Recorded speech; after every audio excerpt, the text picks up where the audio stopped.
There comes a time in life when silence speaks louder than words, when something ancient inside you begins to stir. You feel it, not in your mind, but in the very bones of your being. A longing, a shift, a remembrance. Not everyone will see it. Not everyone will understand. But if you're here, listening, searching, feeling, perhaps it's because your soul is rising, and no one told you. Carl Jung, one of the deepest explorers of the human psyche, didn't just study the mind, he studied the soul, and he believed something radical, that the human being is not complete at birth, that life is not just about achieving success or following rules, but about becoming whole. He called it individuation, the journey of becoming your true self.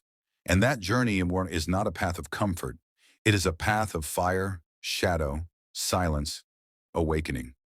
Here are 9 signs your soul is rising, even if the world around you hasn't noticed. 1. You no longer react the way you used to. You begin to see your triggers, not as enemies, but as teachers. When someone insults you, you no longer feel the need to defend your ego. When something goes wrong, you pause, breathe, reflect. You're no longer at the mercy of unconscious impulses. This is not weakness, it's strength. This is not passivity, it's mastery. Carl Jung taught, everything that irritates us about others can lead us to an understanding of ourselves. You're beginning to understand, not just others, but yourself. This is where the soul begins its rise, from reaction to awareness. 2. Silence becomes sacred. You used to run from silence, fill it with noise, people, screens. But now, you find peace in the stillness. You find depth in solitude. You're no longer afraid to be alone because you are no longer a stranger to yourself. You sit in silence not because there's nothing to say, but because there is something greater to hear. The soul whispers in silence. And for the first time, you're listening. 3. Your old beliefs begin to crumble. Everything you were taught about success, about love, about yourself, you begin to question it. You see how much of your life was built on borrowed dreams, inherited fears, collective illusions, and now you're ready to rebuild from the inside out. You no longer want to live a life that looks good. You want a life that feels true. This is what Jung meant when he said, until you make the unconscious conscious, it will direct your life and you will call it fate. You're waking up from fate. You're stepping into choice. 4. You're pulled toward depth, not distraction. While others chase surface pleasures, you crave inner meaning. The parties, the status, the empty talk no longer satisfy you. You long for depth, for conversations that touch the soul, for books, music, art that awakens something ancient in you. You find yourself drawn to mythology, psychology, mysticism. You begin to feel that symbols carry secrets, that dreams have messages, that life itself is speaking to you in whispers and patterns. This is not escapism. This is remembrance. The soul is hungry for truth, not illusion. 5. You feel a deep inner conflict. You feel like you're being torn between 2 worlds, the world you built out of fear and the world your soul is calling you to create. There is tension, confusion, pain. You feel lost, but strangely, it feels like progress.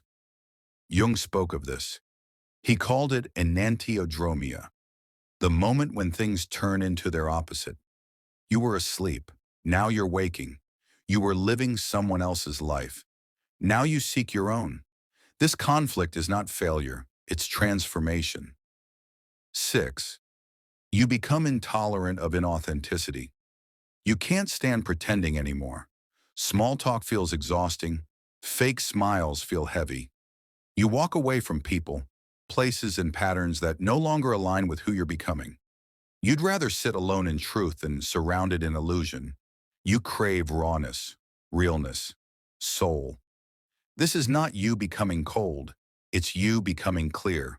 You no longer chase approval. You honor alignment. You finally understand what Jung meant when he said, the privilege of a lifetime is to become who you truly are. 7. You begin to heal, generational pain. You start noticing inherited wounds, patterns of fear, guilt, emotional repression, passed down like heirlooms. But instead of running from them, you face them. You sit with the sadness your parents never expressed. You feel the anger your culture taught you to suppress. You become the one who breaks the chain. This is sacred work. You are healing not just for yourself, but for those who came before and those who will come after. This is the soul rising, not just in you, but through you. 9. You sense a calling beyond words. You can't explain it. You may not even have the language for it, but something is calling you. A quiet, persistent pull towards something greater, something higher, something deeper. It's not about status, fame, or wealth. It's about meaning, mission, essence. The world may not understand, but your soul does. You're not becoming someone else. You're becoming who you were meant to be. Final reflection. This journey isn't linear. There will be relapses, regressions, confusion, doubt. But none of it means you're failing. Jung believed that every soul carries a blueprint, and the signs, the struggles, the stirrings, they're all part of the process. If you feel alone in this, if you feel like you're going through something no one around you understands, take heart. Your soul is rising. And like all great births, it's painful, beautiful, chaotic, divine. Don't resist the rise. Don't numb it. Don't rush it. Let it move through you. Let it break what needs breaking. Let it reveal what was hidden. You are not here to fit in. You are here to become whole. And in doing so, you don't just heal yourself. You light the path for others. Carl Jung didn't give us easy answers, but he gave us the courage to ask the real questions. So now I ask you, are you ready to rise? The Cave Within, a Jungian tale of the rising soul. They told him the world was out there, success, identity, purpose. So he left. He left the village, left the comfort, left the voice of his own soul, and walked into the world, chasing shadows he believed were light. His name was Elias.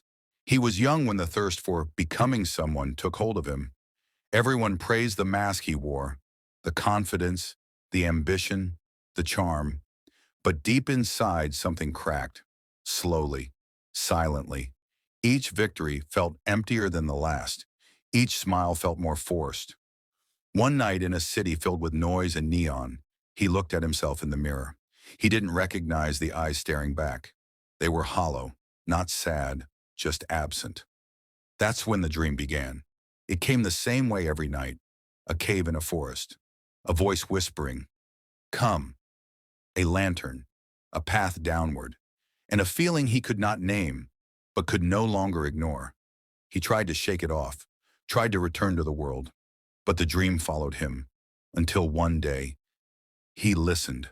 He left everything behind, friends, money, his name, and followed the dream, through forest, through fog, until he stood at the mouth of the cave, just as it had appeared in his sleep. It wasn't grand, it wasn't glowing, it was dark, still, waiting. He stepped inside. With each step, the air grew colder, but he did not turn back. The walls whispered memories, his childhood, his wounds. Laughter twisted into shame, love twisted into fear. He kept walking. Then came the voices. "You'll never be enough. Why are you doing this? You are nothing without the world." He shook, fell to his knees. But something in him, something ancient, whispered back, "These are not you. These are the masks." And so he stood again. Deeper still, he reached a chamber. In its center, a mirror, old, cracked, covered in dust.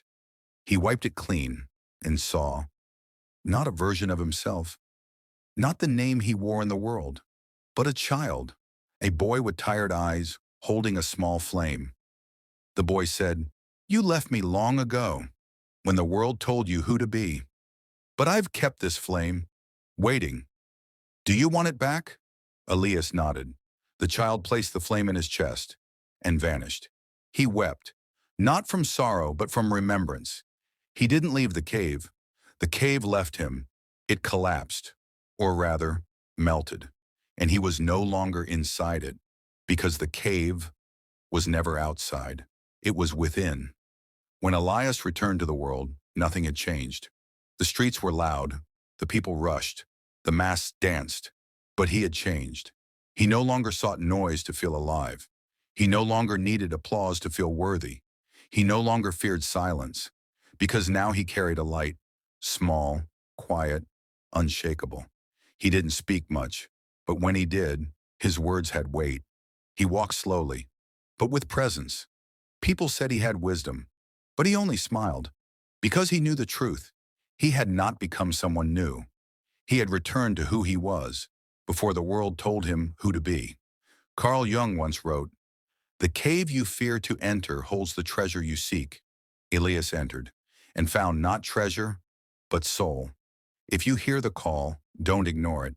If your dreams speak, listen. And when the world tells you to chase more, remember the true journey is not upward, but inward. Not to become more, but to become whole. The soul does not rise in light. It rises through shadow. And in that rise, it becomes eternal. The Cave Within, Part 2, The Desert of Mirrors. He thought the cave was the end, that reclaiming the flame meant the journey was complete. But the soul does not rise in a single moment. It rises in layers. And the second trial had only just begun. Elias walked for days, not in the outer world, but through inner terrain. Landscapes shifted with his emotions. One day forests, the next fire. Until at last he found himself standing before the desert of mirrors, an endless wasteland, silent, dry, and strange. Scattered across the sand stood mirrors, tall, thin, twisted, infinite. Each reflected a different version of him, the victim, the warrior, the lover, the liar, the child, the tyrant, the saint. Each one called his name. Some praised him, others shamed him, some seduced, others accused. He was overwhelmed, pulled in every direction by fragments of who he had been and who he feared becoming. He shouted, "Which one is the real me?" And the wind whispered back, "None," and all. He dropped to the ground, shaking. His flame flickered, dimming. Then a shadow approached, not evil, not dark in the way he feared, but heavy, ancient, familiar. It was his shadow, the rejected self, the sum of all he denied, the part of him that envied, that hated, that desired, that feared. It kneeled beside him, not with violence, but with grief. "You buried me," it said. "You gave your light to the world and left me behind. But I am not your enemy. I am your beginning." He looked into its eyes and saw pain, but also love, raw, unfiltered, unconditional love. He took the shadow's hand, and for the first time in his life, he didn't run from himself. The mirrors shattered, not violently, but softly, like illusions dissolving. And as the shards fell, Elias saw himself reflected, not in one piece, but many. Each version he had ever been was still part of him, but now no longer in conflict, integrated, balanced, whole. He stood up, taller than before, not because he became someone greater, but because he accepted all of who he was. This was the second rise, not the light of awakening, but the integration of shadow. Carl Jung called it making the darkness conscious, not to destroy it, but to redeem it. Elias no longer feared his inner world. He had befriended it. When he walked out of the desert, there was no celebration, no music, no angels, only silence, only peace. And in that stillness, something whispered once more. There is one final trial, to live this truth in a world that forgot its own. The soul can awaken in solitude, but it must live in community. And so Elias returned to the same world, but with different eyes. He became the quiet guide, the one who didn't preach, but listened, who didn't offer answers, but presence.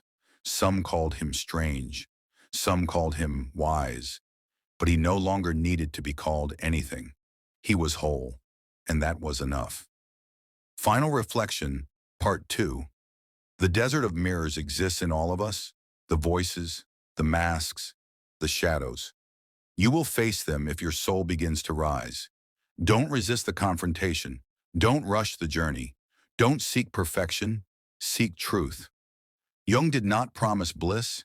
He promised wholeness. And wholeness is not light without dark. It is the union of both.